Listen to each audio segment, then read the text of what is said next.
मुंशी प्रेमचंद की कहानी ग्रहदाह। सत्य प्रकाश के जन्मोत्सव पर लाला देव प्रकाश ने बहुत रुपए खर्च किए थे। उसका विद्यारंभ संस्कार भी खूब धूमधाम से किया गया।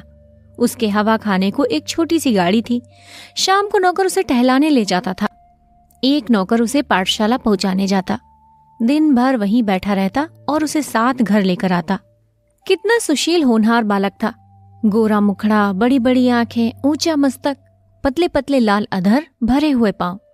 उसे देखकर सहसा मुंह से निकल पड़ता था, भगवान इसे जिला दे, प्रतापी मनुष्य होगा।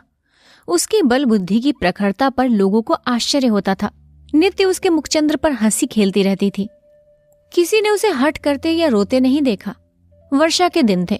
देव प्रकाश पत्नी को लेकर गंगा स्नान करने गए। नदी खूब चढ़ी हुई थी, मानो अनाथ की आंखें हों।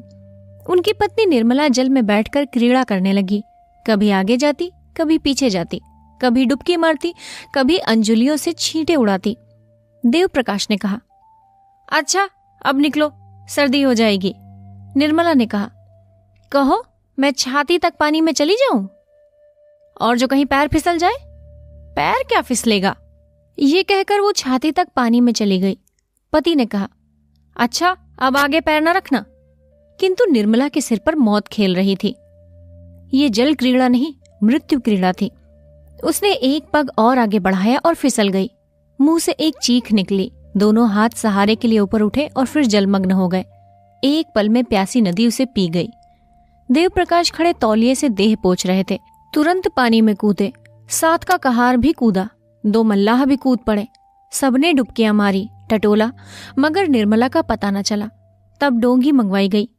मल्लाह ने बार बार गोते मारे पर लाश हाथ न आई। देव प्रकाश शोक में डूबे हुए घर आए।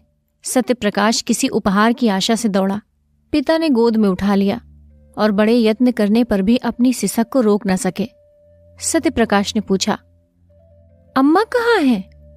देव प्रकाश, बेटा गंगा ने उन्हें न्योता खाने के लिए रोक लिया। सत्य प्रकाश ने उनके मुख की ओर जिज्ञासा भाव से देखा और आशय समझ गया। अम्मा अम्मा कहकर रोने लगा। मातृहीन बालक संसार का सबसे करुणाजनक प्राणी है। दीन से दीन प्राणियों को भी ईश्वर का आधार होता है, जो उनके हृदय को संभालता है। मातृहीन बालक इस आधार से वंचित होता है। माता है उसके जीवन का एकमात्र आधार होती है। माता के बिना वो पंखहीन पक्षी है। सत्य प्रकाश का एकांत से प्रेम हो गया। अकेला बैठा रहता। वृक्षों में उसे कुछ कुछ सहानुभूति का अज्ञात अनुभव होता था, जो घर के प्राणियों से उसे न मिलती थी। माता का प्रेम था तो सभी प्रेम करते थे। माता का प्रेम उठ गया तो सभी निष्ठुर हो गए। पिता की आंखों में भी वो प्रेम ज्योति न रही। दरिद्र को कौन भिक्षा देता है? 6 महीने बीत गए। सहसा एक दिन मालूम हुआ मेरी नई माता आने वाली है। दौड़ा पिता के पास गया और पूछा, क्या मेरी नई माता आएंगी? पिता ने कहा, हाँ बेटा, वो आकर तुम्हें प्यार करेंगी। क्या मेरी ही मां स्वर्ग से आ जाएंगी? हाँ, वही माता आएगी। मुझे उसी तरह प्यार करेंगी? देव प्रकाश इसका क्या उत्तर देते, मगर सत्य प्रकाश उस दिन से प्रसन्न मन रहने लगा। अम्मा आएंगी, मुझे गोद में लेकर प्यार करेंगी। अब मैं उन्हें कभी दिक न करूंगा, कभी जिद न करूंगा। उन्हें अच्छी कहानियां सुनाया करूंगा। विवाह के दिन आए। घर में तैयारियां होने लगी। सत्य प्रकाश खुशी से फूला न समाता। मेरी नई अम्मा आएंगी। बारात में वो भी गया। नए नए कपड़े मिले। पालकी पर बैठा। नानी ने अंदर बुलाया और उसे गोद में लेकर एक अशर्फी दी। वहीं उसे नई माता के दर्शन हुए। नानी ने नई माता से कहा, बेटी कैसा सुंदर बालक है, इसे प्यार करना। सत्य प्रकाश ने नई माता को देखा और मुग्ध हो गया। बच्चे भी रूप के उपासक होते हैं। एक लावण्यमयी मूर्ति आभूषण से लदी सामने खड़ी थी। उसने दोनों हाथों से उसका आंचल पकड़कर कहा, अम्मा। कितना अरुचिकर शब्द था, कितना लज्जायुक्त, कितना अप्रिय। वो ललना जो देवप्रिया नाम से संबोधित होती थी, ये उत्तरदायित्व, त्याग और क्षमा का संबोधन न सह सकी। अभी वो प्रेम और विलास का सुख स्वप्न देख रही थी। यौवन काल की मदमय वायु तरंगों में आंदोलित हो रही थी। इस शब्द ने उसके स्वप्न को भंग कर दिया। कुछ रुष्ट होकर बोली, मुझे अम्मा मत कहो। सत्य प्रकाश ने विस्मित नेत्रों से देखा। उसका बाल स्वप्न भी भंग हो गया। आंखें डबडबा गईं। नानी ने कहा, बेटी देखो लड़के का दिल छोटा हो गया, वो क्या जाने क्या कहना चाहिए। अम्मा कह दिया तो तुम्हें कौन सी चोट लग गई? देवप्रिया ने कहा, मुझे अम्मा ना कहें। सौत का पुत्र विमाता की आंखों में क्यों इतना खटकता है? इसका निर्णय आज तक किसी मनोभाव के पंडित ने नहीं किया। हम किस गिनती में हैं? देवप्रिया जब तक गर्भिणी ना हुई वो सत्य प्रकाश से कभी कभी बातें करती, कहानियां सुनाती, किंतु गर्भिणी होते ही उसका व्यवहार कठोर हो गया और प्रसव काल ज्यों-ज्यों निकट आता था उसकी कठोरता बढ़ती ही जाती थी। जिस दिन उसकी गोद में एक चांद से बच्चे का आगमन हुआ, सत्य प्रकाश खूब उछला और कूदा और सौर ग्रह में दौड़ा हुआ बच्चे को देखने गया। बच्चा देवप्रिया की गोद में सो रहा था। सत्य प्रकाश ने बड़ी उत्सुकता से बच्चे को विमाता की गोद से उठाना चाहा कि सहसा देवप्रिया ने सरोष स्वर में कहा, खबरदार, इसे छूना मत, नहीं तो कान पकड़कर उखाड़ लूंगी। बालक उल्टे पांव लौट आया और कोठे की छत पर जाकर खूब रोया। कितना सुंदर बच्चा है, मैं उसे गोद में लेकर बैठता तो कैसा मजा आता, मैं उसे गिराता थोड़े ही, फिर इन्होंने मुझे क्यों झिड़क दिया। भोला बालक क्या जानता था कि इस झिड़के का कारण माता की सावधानी नहीं, कुछ और भी है। एक दिन शिशु सो रहा था, उसका नाम ज्ञान प्रकाश रखा गया। देवप्रिया स्नानगार में थी। सत्य प्रकाश चुपके से आया और बच्चे का ओढ़ना हटाकर उसे अनुराग में नेत्रों से देखने लगा। उसका कितना जी चाहा कि उसे गोद में लेकर प्यार करूं, पर डर के मारे उसने उसे उठाया नहीं, केवल उसके कपोलों को चूमने लगा। इतने में देवप्रिया निकल आई। सत्य प्रकाश को बच्चे को चूमते देखकर आग हो गई। दूर से ही डांटा, हट जा वहां से। सत्य प्रकाश माता को दीन नेत्रों से देखता हुआ बाहर निकल आया।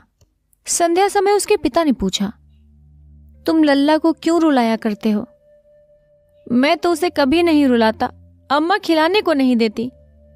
झूठ बोलते हो, आज तुमने बच्चे को चुटकी काटी। जी नहीं, मैं तो उसकी मुच्छियां ले रहा था। झूठ बोलता है। मैं झूठ नहीं बोलता। देव प्रकाश को क्रोध आ गया। लड़के को 2-3 तमाचे लगाए। पहली बार ये ताड़ना मिली और निरपराध। इसने उसके जीवन की काया पलट कर दी। उस दिन से सत्यप्रकाश के स्वभाव में एक विचित्र परिवर्तन दिखाई देने लगा। वो घर में बहुत कम आता, पिता आते तो उनसे मुंह छिपाता फिरता। कोई खाना खाने को बुलाने आता तो चोरों की भांति दबका हुआ जाकर खा लेता, न कुछ मांगता न कुछ बोलता। पहले अत्यंत कुशाग्र बुद्धि था, उसकी सफाई सलीके और फुर्ती पर लोग मुग्ध हो जाते थे। अब वो पढ़ने से जी चुराता, मैले कुचैले कपड़े पहने रहता। घर में कोई प्रेम करने वाला न था। बाजार के लड़कों के साथ गली गली घूमता, कनकौए लूटता, गालियां बकना भी सीख गया था। शरीर भी दुर्बल हो गया, चेहरे की कांति गायब हो गई। देव प्रकाश को अब आए दिन उसकी शरारतों के उलाहने मिलने लगे और सत्य प्रकाश नित्य घुड़कियां और तमाचे खाने लगा। यहाँ तक कि अगर वो घर में किसी काम से चला जाता तो सब लोग दूर दूर करके दौड़ाते। ज्ञान प्रकाश को पढ़ाने के लिए मास्टर आता था। देव प्रकाश उसे रोज सैर कराने साथ ले जाते। हंसमुख लड़का था। देव प्रिया उसे सत्य प्रकाश के साथ से भी बचाती थी। दोनों लड़कों में कितना अंतर था। एक साफ सुथरा सुंदर कपड़े पहने, शील और विनय का पुतला, सच बोलने वाला, देखने वालों के मुंह से अनायास ही दुआ निकल आती थी। दूसरा मैला, नटखट, चोरों की तरह मुंह छिपाए हुए, मुंहफट, बात बात पर गालियां बकने वाला। एक हरा भरा पौधा था, प्रेम से प्लावित, स्नेह से सिंचित। दूसरा सूखा हुआ, टेढ़ा, पल्लवहीन नववृक्ष था, जिसकी जड़ों को एक मुद्दत से पानी नहीं नसीब हुआ। एक को देखकर पिता की छाती ठंडी होती थी, दूसरे को देखकर देह में आग लग जाती थी। आश्चर्य ये था कि सत्य प्रकाश को अपने छोटे भाई से लेश मात्र भी ईर्ष्या न थी। अगर उसके हृदय में कोई कोमल भाव शेष रह गया था तो वो अपने भाई के प्रति स्नेह था। उस मरुभूमि में यही एक हरियाली थी। ईर्ष्या साम्य भाव की द्योतक है। सत्य प्रकाश अपने भाई को अपने से कहीं ऊंचा, कहीं भाग्यशाली समझता था। उसमें ईर्ष्या भाव का लोप ही हो गया था। घृणा से घृणा उत्पन्न होती है, प्रेम से प्रेम। ज्ञान भी बड़े भाई को चाहता था। कभी कभी उसका पक्ष लेकर अपनी माँ से वाद विवाद करता। भैया की अचकन फट गई है, आप नई अचकन क्यों नहीं बनवा देती? माँ उत्तर देती, उसके लिए वही अचकन अच्छी है। अभी क्या, कभी तो वो नंगा फिरेगा। ज्ञान प्रकाश बहुत चाहता था कि अपने जेब खर्च से बचाकर अपने भाई को कुछ दे दे, पर सत्य प्रकाश कभी उसे स्वीकार न करता था। वास्तव में जितनी देर वो छोटे भाई के साथ रहता उतनी देर उसे एक शांतिमय आनंद का अनुभव होता। थोड़ी देर के लिए वो सद्भावों के साम्राज्य में विचरने लगता। उसके मुख से कोई भद्दी और अप्रिय बात न निकलती। एक क्षण के लिए उसकी सोई हुई आत्मा जाग उठती। एक बार कई दिन तक सत्यप्रकाश मदरसे न गया। पिता ने पूछा, तुम आजकल पढ़ने क्यों नहीं जाते? क्या सोच रखा है कि मैंने तुम्हारी जिंदगी भर का ठेका ले रखा है? सत्यप्रकाश, मेरे ऊपर जुर्माने और फीस के कई रुपए हो गए हैं। जाता हूं तो दर्जे से निकाल दिया जाता हूं। फीस क्यों बाकी है? तुम तो महीने महीने ले लिया करते हो ना। आए दिन चंदे लगा करते हैं, फीस के रुपए चंदे में दे दिए। और जुर्माना क्यों हुआ? फीस न देने के कारण। तुमने चंदा क्यों दिया? ज्ञानू ने चंदा दिया तो मैंने भी दिया। तुम ज्ञानू से जलते हो? मैं ज्ञानू से क्यों जलने लगा? यहां हम और वो दो हैं, बाहर हम और वो एक समझे जाते हैं। मैं ये नहीं कहना चाहता कि मेरे पास कुछ नहीं है। क्यों? ये कहते शर्म आती है? जी हां, आपकी बदनामी होगी। अच्छा, तो आप मेरी मान रक्षा करते हैं। ये क्यों नहीं कहते कि पढ़ना अब मुझे मंजूर नहीं है। मेरे पास इतना रुपया नहीं है कि तुम्हें एक एक क्लास में 3-3 साल पढ़ाऊं और ऊपर से तुम्हारे खर्च के लिए भी प्रतिमास कुछ दूं। ज्ञान बाबू तुमसे कितना छोटा है, लेकिन तुमसे एक ही दर्जा नीचे है। तुम इस साल जरूर ही फेल हो जाओगे और वो जरूर ही पास होकर अगले साल तुम्हारे साथ हो जाएगा। तब तो तुम्हारे मुंह में कालिख लगेगी। सत्यप्रकाश, विद्या मेरे भाग्य में नहीं है। तुम्हारे भाग्य में क्या है? भीख मांगना। तो फिर भीख मांगो, मेरे घर से निकल जाओ। देवप्रिया भी आ गई, बोली, शर्माता तो नहीं और बातों का जवाब देता है। जिसके भाग्य में भीख मांगना होता है वही बचपन में अनाथ हो जाते हैं। ये जली कटी बातें अब मुझसे नहीं सही जाएंगी। मैं खून का घूंट पी पी कर रह जाती हूं। देवप्रकाश, बेहया है, कल से इसका नाम कटवा दूंगा। भीख मांगनी है तो भीख ही मांगे। दूसरे दिन सत्यप्रकाश ने घर से निकलने की तैयारी कर दी। उसकी उम्र अब 16 साल हो चुकी थी। इतनी बातें सुनने के बाद अब उससे उस घर में रहना असह्य हो गया था। जब हाथ पांव न थे, किशोरावस्था की असमर्थता थी, तब तक अवहेलना, निरादर, निठुरता, भर्त्सना सब कुछ सहकर घर में रहता था। अब हाथ पांव हो गए थे, उस बंधन में क्यों रहता? आत्माभिमान आशा की भांति बहुत चिरंजीवी होता है। गर्मी के दिन थे, दोपहर का समय। घर के सभी प्राणी सो रहे थे। सत्यप्रकाश ने अपनी धोती बगल में दबाई, छोटा सा बैग हाथ में लिया और चाहता था कि चुपके से बैठक से निकल जाए कि ज्ञानू आ गया और उसे कहीं जाने को तैयार देखकर बोला, कहाँ जाते हो भैया? सत्यप्रकाश, जाता हूं, कहीं नौकरी करूंगा। मैं जाकर अम्मा से कह देता हूं। तो फिर मैं तुमसे छिप कर चला जाऊंगा। क्यों चले जाते हो? तुम्हें मेरी जरा भी मोहब्बत नहीं? सत्यप्रकाश ने भाई को गले लगाकर कहा, तुम्हें छोड़कर जाने को तो जी नहीं चाहता, लेकिन जहां कोई पूछने वाला नहीं वहां पड़े रहना बेहयाई है। कहीं 10-5 की नौकरी कर लूंगा और पेट पालता रहूंगा, और किस लायक हूं? तुमसे अम्मा क्यों इतना चिढ़ती हैं?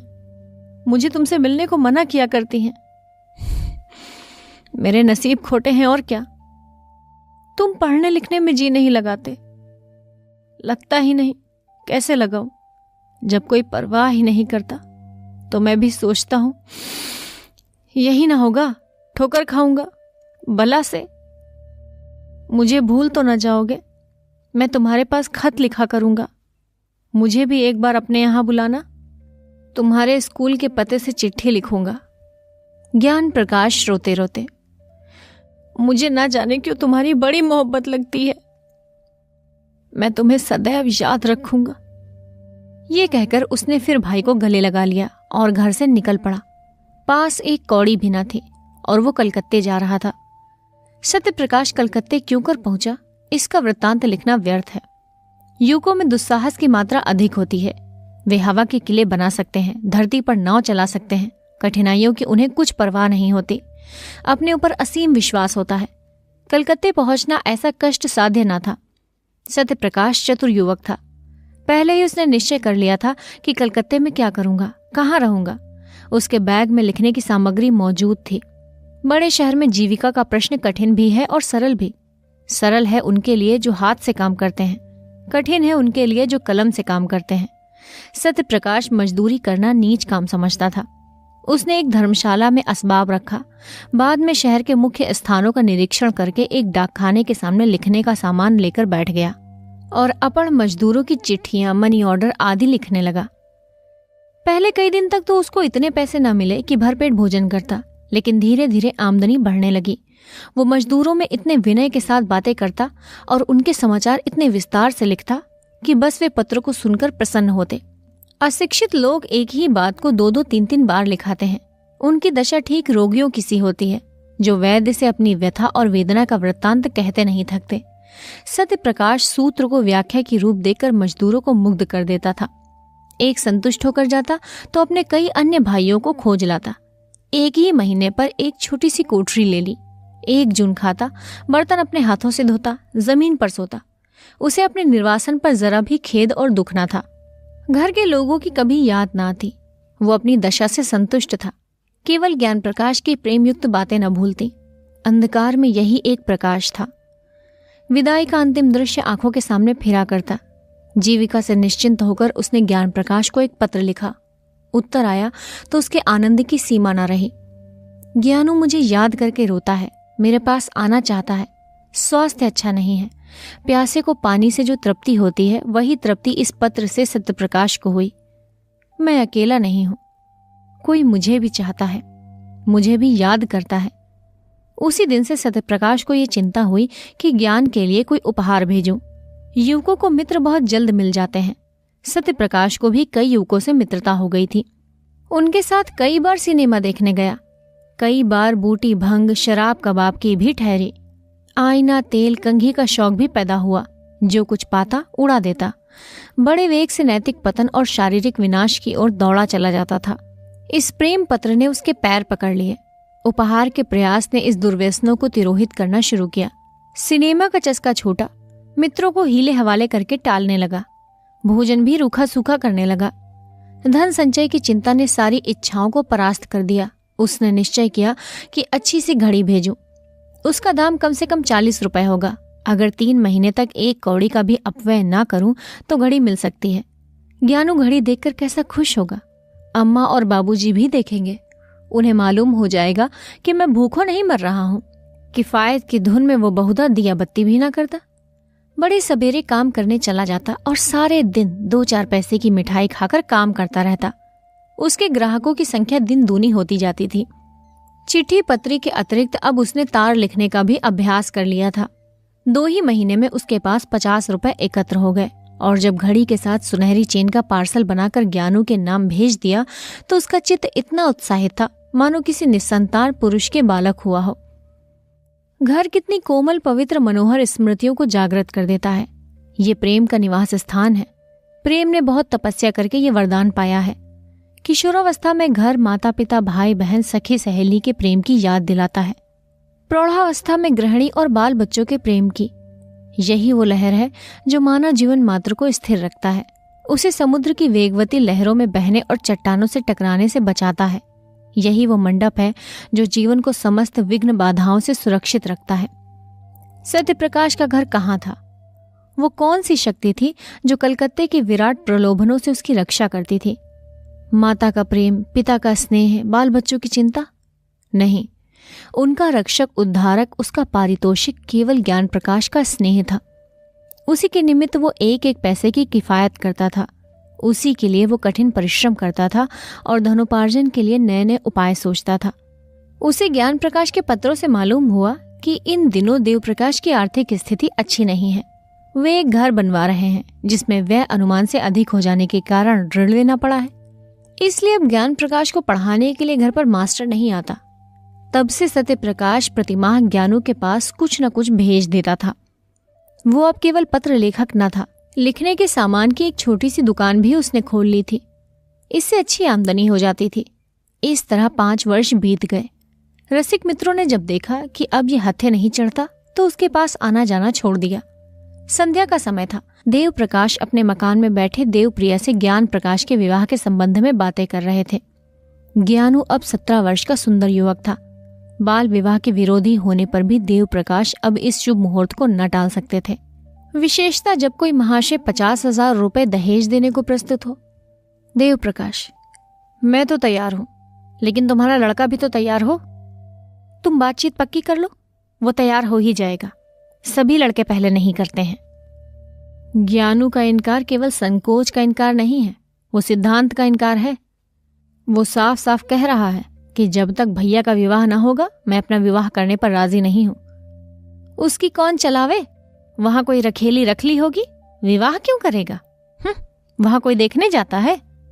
देव प्रकाश झुंझलाकर, रखेली रख ली होती तो तुम्हारे लड़के को 40 रुपए महीने न भेजता, और ना ही वो चीजें देता जो पहले महीने से अब तक बराबर देता चला आता है।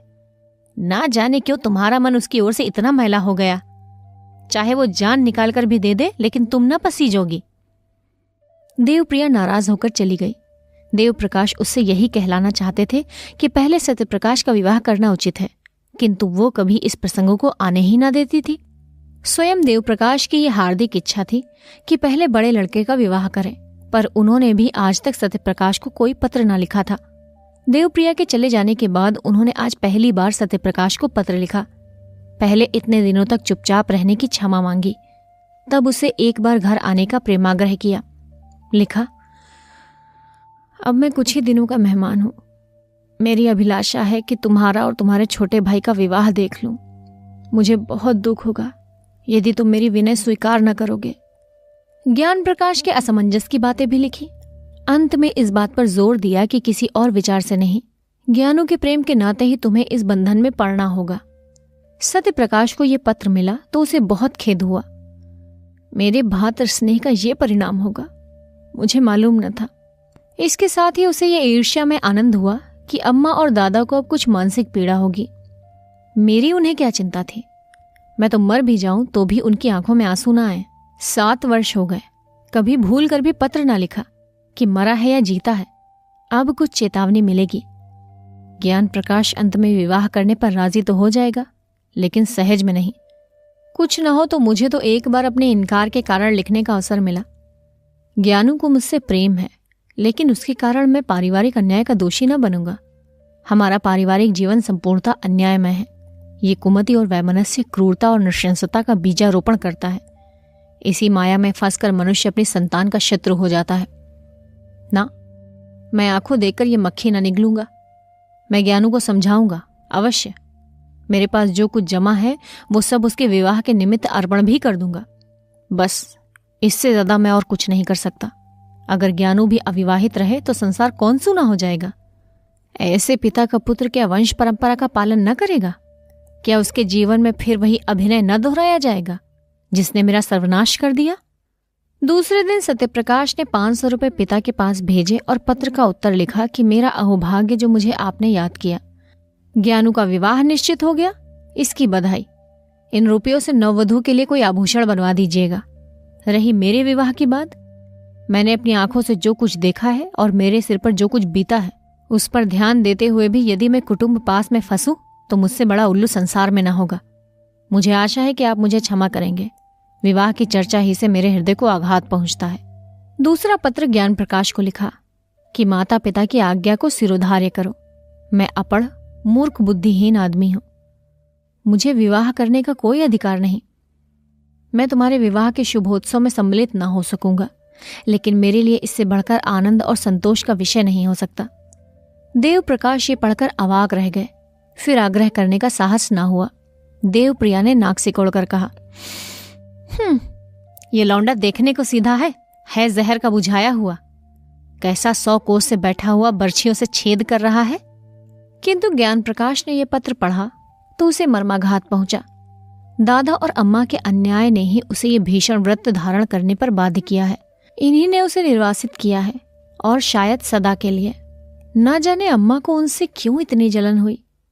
मुझे तो अब याद आता है कि किशोरावस्था से ही वो बड़े आज्ञाकारी, विनयशील और गंभीर थे। अम्मा की बातों का उन्हें जवाब देते नहीं सुना। मैं अच्छा से अच्छा खाता था, फिर भी उनके तेवर मैले न हुए, हालांकि उन्हें जलना चाहिए था। ऐसी दशा में अगर उन्हें गृहस्थ जीवन से घृणा हो गई तो आश्चर्य ही क्या। फिर मैं ही क्यों इस विपत्ति में फंसूं? कौन जाने मुझे भी ऐसी ही परिस्थिति का सामना करना पड़े। भैया ने बहुत सोच समझ कर यह धारणा की है। संध्या समय जब उसके माता पिता बैठे हुए इसी समस्या पर विचार कर रहे थे, ज्ञान प्रकाश ने आकर कहा, मैं कल भैया से मिलने जाऊंगा। क्या कलकत्ते जाओगे? जी हाँ। उन्हीं को क्यों नहीं बुलाते? कौन मुंह लेकर उन्हें बुलाऊं? आप लोगों ने पहले ही मेरे मुंह में कालिक लगा दी है। ऐसे देव पुरुष आप लोगों के कारण विदेश में ठोकर खा रहा है और मैं इतना निर्लज्ज हो जाऊं कि। वो आगे न बोल सका। देवप्रिया, अच्छा चुप रहे, नहीं ब्याह करना है न कर, जले पर नून मत छिड़क। माता पिता का धर्म है इसलिए कहती हूं, नहीं तो यहां ठेंगे की परवाह नहीं है। तू चाहे ब्याह कर चाहे कंवारा रहे, पर मेरी आंखों से दूर हो जा। क्या मेरी सूरत से भी घृणा हो गई है? जब तू हमारे कहने में नहीं है तो चाहे जहां रहे, हम भी समझ लेंगे कि भगवान ने हमें लड़का ही नहीं दिया। देवप्रकाश, क्यों व्यर्थ में ऐसे कटुवचन बोलती हो? अगर आप लोगों की यही इच्छा है तो यही होगा। देवप्रकाश ने देखा कि बात का बतंगड़ हुआ चाहता है, ज्ञान प्रकाश को इशारे से टाल दिया और पत्नी के क्रोध को शांत करने की चेष्टा करने लगे। मगर देवप्रिया फूट फूट कर रो रही थी और बार बार कहती थी, मैं इसकी सूरत नहीं देखूंगी। अंत में देवप्रकाश ने चिढ़कर कहा, तो तुम ही ने तो कटुवचन कहकर उसे उत्तेजित कर दिया। देवप्रिया, ये सब विष उसी चांडाल ने बोया है जो यहां से 7 समुंदर पार बैठा मुझे मिट्टी में मिलाने का उपाय कर रहा है। मेरे बेटे को मुझसे छीलने के लिए उसने ये प्रेम का सोंग भरा है। मैं उसकी नस नस पहचानती हूँ। ये मंत्र मेरी जान लेकर छोड़ेगा, नहीं तो मेरा ज्ञानू, जिसने कभी मेरी बात का जवाब नहीं दिया, यूं मुझे न जलाता। अरे तो क्या वो विवाह ही ना करेगा? अभी गुस्से में अनाप शनाप बक गया है, जरा शांत हो जाएगा तो मैं समझाकर राजी कर दूंगा। मेरे हाथ से निकल गया। देवप्रिया की आशंका सत्य निकली। देवप्रकाश ने बेटे को बहुत समझाया, कहा, तुम्हारी माता शोक से मर जाएगी, किंतु कुछ असर ना हुआ। उसने एक बार नहीं करके हाँ न की। निदान पिता भी निराश हो बैठे। 3 साल तक प्रतिवर्ष विवाह के दिनों में ये प्रश्न उठता रहा, पर ज्ञान प्रकाश अपनी प्रतिज्ञा पर अटल रहा। माता का रोना धोना निष्फल हुआ।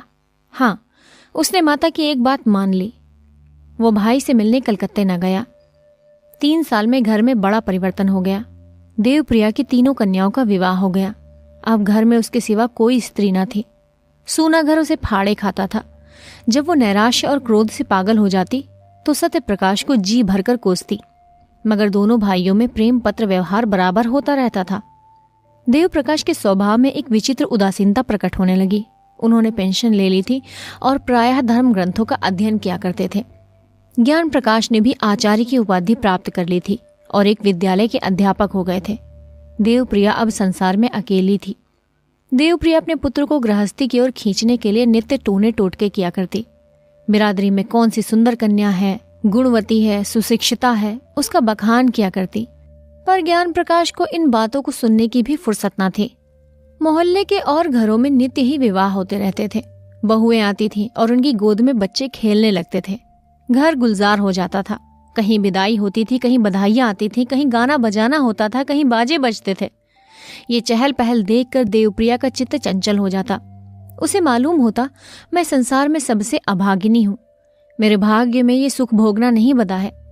भगवान, ऐसा भी कोई दिन आएगा कि मैं अपनी बहू का मुखचंद्र देखूंगी, उसके बालकों को गोद में खिलाऊंगी।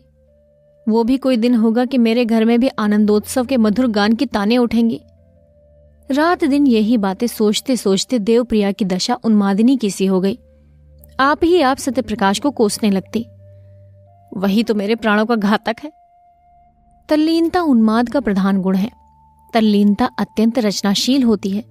वो आकाश में देवताओं के विमान उड़ाने लगती है। अगर भोजन में नमक तेज हो गया तो ये शत्रु ने कोई रोड़ा रख दिया होगा। देवप्रिया को अब कभी कभी धोखा हो जाता कि सत्यप्रकाश घर में गया है और वो मुझे मारना चाहता है। ज्ञान प्रकाश को विष खिलाए देता है। एक दिन उसने सत्यप्रकाश के नाम एक पत्र लिखा और उसे जितना कोसते बना उतना कोसा। तू मेरे प्राणों का वैरी है, मेरे कुल का घातक है, हत्यारा है। वो कौन दिन आएगा कि तेरी मिट्टी उठेगी। तूने मेरे लड़के पर वशीकरण मंत्र चला दिया है। दूसरे दिन फिर ऐसा ही एक पत्र लिखा, यहाँ तक कि यह उसका नित्य का कर्म हो गया। जब तक एक चिट्ठी में सत्यप्रकाश को गालियां ना लिख लेती उसे चैन न आता था। इन पत्रों को वो कहारिन के हाथ डाकघर भिजवा दिया करती थी। ज्ञान प्रकाश का अध्यापक होना सत्य प्रकाश के लिए घातक हो गया। परदेश में उसे यही संतोष था कि मैं संसार में निराधार नहीं हूं। अब ये अवलंब भी जाता रहा। ज्ञान प्रकाश ने जोर देकर लिखा, अब आप मेरे हेतु कोई कष्ट न उठाएं। मुझे अपनी गुजर करने के लिए काफी से ज्यादा मिलने लगा है। यद्यपि सत्यप्रकाश की दुकान खूब चलती थी, लेकिन कलकत्ते जैसे शहर में एक छोटे से दुकानदार का जीवन बहुत सुखी नहीं होता। 60-70 रुपए की मासिक आमदनी होती ही क्या है। अब तक जो कुछ बचाता था वो वास्तव में बचत न थी, बल्कि त्याग था। एक वक्त रूखा सूखा खाकर एक तंग आर्द्र कोठरी में रहकर 25-30 रुपए बचे रहते थे।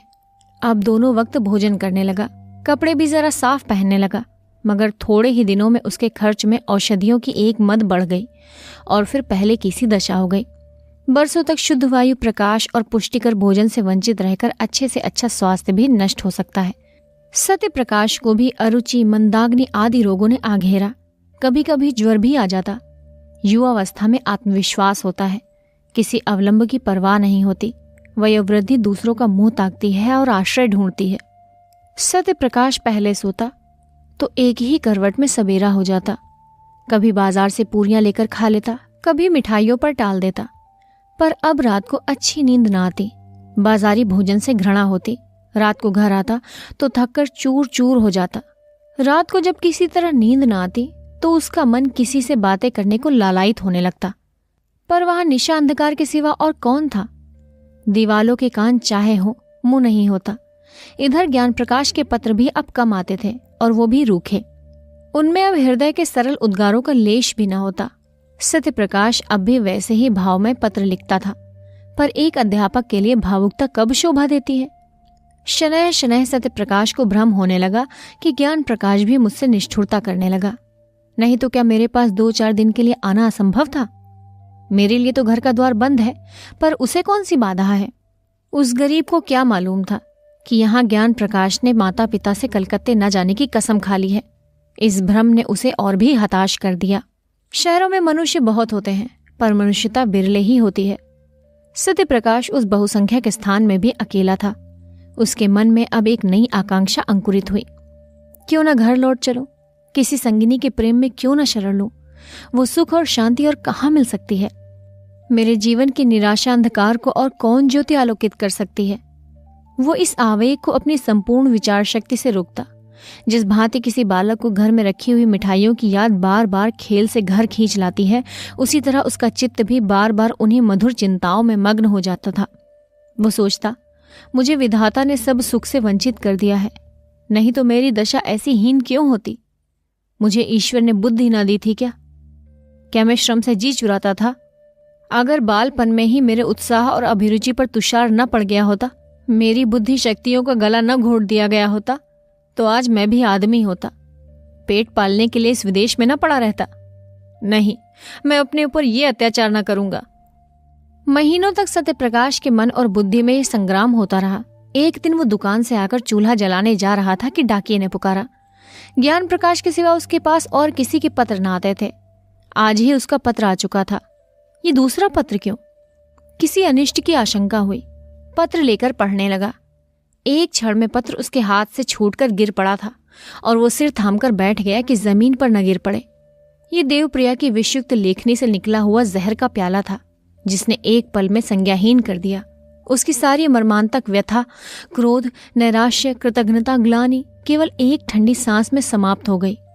वो जाकर चारपाई पर लेट रहा। मानसिक व्यथा आग से पानी हो गई। सारा जीवन नष्ट हो गया। मैं ज्ञान प्रकाश का शत्रु हूं।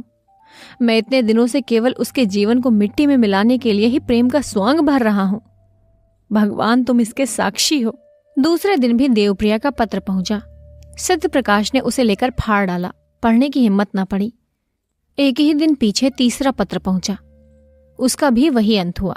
फिर वो एक नित्य कर्म हो गया। पत्र आता और फाड़ दिया जाता। किंतु देवप्रिया का अभिप्राय बिना पढ़े ही पूरा हो जाता था। सत्य प्रकाश के मर्म स्थान पर एक चोट और पड़ जाती थी। 1 महीने की भीषण हार्दिक वेदना के बाद सत्य प्रकाश को जीवन से घृणा हो गई। उसने दुकान बंद कर दी, बाहर आना जाना छोड़ दिया, सारे दिन खाट पर पड़ा रहता। वे दिन याद आते जब माता पुचकार कर गोद में बिठा लेती थी और कहती थी, बेटा। पिता भी संध्या समय दफ्तर से आकर गोद में उठा लेते और कहते, भैया। माता की सजीव मूर्ति उसके सामने आकर खड़ी होती है, ठीक वैसी ही जब वो गंगा स्नान करने गई थी। उसकी प्यार भरी बातें कानों में आने लगती हैं। फिर वो दृश्य सामने आ जाता है जब उसने नववधू माता को अम्मा कहकर पुकारा था। तब उसके कठोर शब्द याद आ जाते हैं। उसके क्रोध से भरे हुए विकराल नेत्र आंखों के सामने आ जाते हैं। उसे अब अपना सिसक सिसक कर रोना याद आता है। फिर सौर ग्रह का दृश्य सामने आता है। उसने कितने प्रेम से बच्चे को गोद में लेना चाहा था। तब माता के वज्र के शब्द कानों में गूंजने लगते हैं, उसी वज्र ने मेरा सर्वनाश कर दिया। फिर ऐसी कितनी घटनाएं याद आती हैं जब बिना अपराध के मां डांट बताती। पिता का निर्दय निष्ठुर व्यवहार याद आने लगता। उनका बात बात पर त्योरियां बदलना, माता के मिथ्यापवादों पर विश्वास करना। मेरा सारा जीवन नष्ट हो गया। तब वो करवट बदल लेता। फिर वही दृश्य आंखों में फिरने लगते। फिर करवट बदलता और चिल्लाकर कहता, इस जीवन का अंत क्यों नहीं हो जाता। इस भांति पड़े पड़े उसे कई दिन हो गए। संध्या हो गई थी कि सहसा उसे द्वार पर किसी के पुकारने की आवाज सुनाई पड़ी। उसने कान लगाकर सुना और चौंक पड़ा। किसी परिचित मनुष्य की आवाज थी। दौड़ा द्वार पर आया तो देखा ज्ञान प्रकाश खड़ा है। कितना रूपवान पुरुष था। वो उसके गले से लिपट गया। ज्ञान प्रकाश ने उसके पैरों को स्पर्श किया। दोनों भाई घर में आए। अंधकार छाया हुआ था।